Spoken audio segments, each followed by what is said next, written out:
ಈಗಿನ ಏನಪ್ಪ ಏನು ಸ್ವಲ್ಪ 5 ನಿಮಿಷ ಇರ್ರಿ, 5 ನಿಮಿಷ ಇರ್ರಿ. ಗೊತ್ತಿದೆ ನನಗೆ ಚನ್ನಪಟ್ಟಣ ತಾಲೂಕಿನಲ್ಲಿ ಏನು ನಡೀತಿದೆ ಗೊತ್ತಿದೆ, ನನಗೆ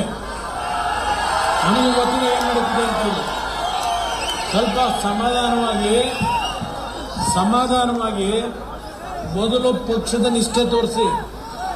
ಬಿಜೆಪಿ JDSನ ಕಾರ್ಯಕರ್ತರಿಗೆ ನಾನು ಹೇಳ್ತಕ್ಕಂಥದ್ದು, ಮೊದಲು ನಮ್ಮಲ್ಲಿ ಬೇಕಾಗಿರೋದು ಪಕ್ಷನಿಷ್ಠೆ, ಆಮೇಲೆ ಚರ್ಚೆ ಮಾಡೋಣಂತ. ಏನಿಲ್ಲ, ನಿಮ್ಗೆ ಸೀಟ್ ಹಂಚಕ್ಕೆ ಬಂದಿಲ್ಲ, ಇಲ್ಲಿ ಸೀಟ್ ಘೋಷಣೆ ಮಾಡ್ಲಿಕ್ಕೆ ಬಂದಿಲ್ಲ, ಅರ್ಥ ಮಾಡ್ಕೋಬೇಕು.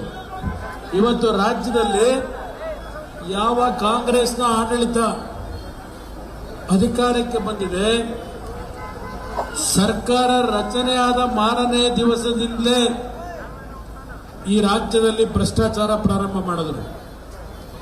ಕಳೆದ ವಿಧಾನಸಭೆಯ ಚುನಾವಣೆಯಲ್ಲಿ ಬಿಜೆಪಿಯ ಸರ್ಕಾರದ ಬಗ್ಗೆ ನಾಡಿನ ಜನತೆಯ ಮುಂದೆ ಹಲವಾರು ರೀತಿಯ ಅಪಪ್ರಚಾರಗಳನ್ನು ಮಾಡೋದ್ರ ಮುಖಾಂತರ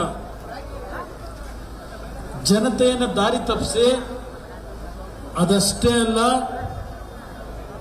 ಗ್ಯಾರಂಟಿಯ ಹೆಸರನ್ನ ಒಂದು ಕಡೆ ಸುಮಾರು 50-60 ಕ್ಷೇತ್ರಗಳಲ್ಲಿ ವೈಯಕ್ತಿಕವಾಗಿ ನಮ್ಮ ಪಕ್ಷಗಳಿಗೆ ಇವತ್ತು ಓಟ್ ಹಾಕಿ, ನಾಳೆ ಬೆಳಗ್ಗೆ ನಮ್ಮ ಅಭ್ಯರ್ಥಿಗೆ ಓಟ್ ಹಾಕಿದ್ರೆ, ಲುಲ್ಲು ಮಾಲ್ ಹೋಗಿ ಈ ಒಂದು ಕಾರ್ನ ಸ್ವೈಪ್ ಮಾಡಿದ್ರೆ ನಿಮಗೆ 3,000 ರೂಪಾಯಿಂದ 5,000 ರೂಪಾಯಿಂದ ವಸ್ತುಗಳನ್ನು ನೀವು ಖರೀದಿ ಮಾಡ್ಕೋಬಹುದು, ತಗೊಂಡೋಗ್ಬೋದು ಮನೆಗೆ ಅಂತೇಳಿ ಜನಗಳನ್ನ ದಿಕ್ಕು ತಪ್ಪಿಸಿ ಚುನಾವಣೆ ನಡೆಸಿರ್ತಕ್ಕಂಥ 5,000 ರೂಪಾಯಿ ಮೌಲ್ಯದ ವಸ್ತುಗಳನ್ನ ಲುಲ್ಲು ಮಾಲ್ ಹೋಗಿ ಖರೀದಿ ಮಾಡಲಿಕ್ಕೆ, ನಿಮಗೆ ತಗೊಂಡು ಹೋಗ್ಲಿಕ್ಕೆ ಈ ಕಾರ್ಡ್ ತೋರಿಸಿ ಅಂತೇಳಿ ಹಂಚಿ 136 ಸೀಟ್ ಗೆದ್ದು ಬಂದರು.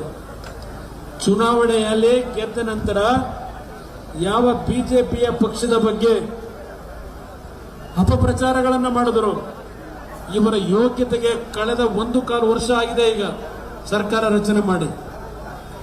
ಏನು ಜನತೆಯ ಮುಂದೆ ಹೇಳ್ಕೊಂಡ್ಬಂದ್ರೆ, ನಿಮ್ಮ ಯೋಗ್ಯತೆಗೆ ಯಾವುದಾದರೂ ಒಂದು ಬಿಜೆಪಿ ಸರ್ಕಾರದಲ್ಲಿ ಆದಂತ ತಪ್ಪುಗಳನ್ನ ದಾಖಲೆ ಸಮೇತ ಜನತೆಯ ಮುಂದೆ ಇಟ್ಟಿದ್ದೀರ ನಿಮ್ಮ ಯೋಗ್ಯತೆಗೆ? ನಾನು ಕೇಳಲಿಕ್ಕೆ ಬಯಸ್ತಾ ಇದ್ದೇನೆ.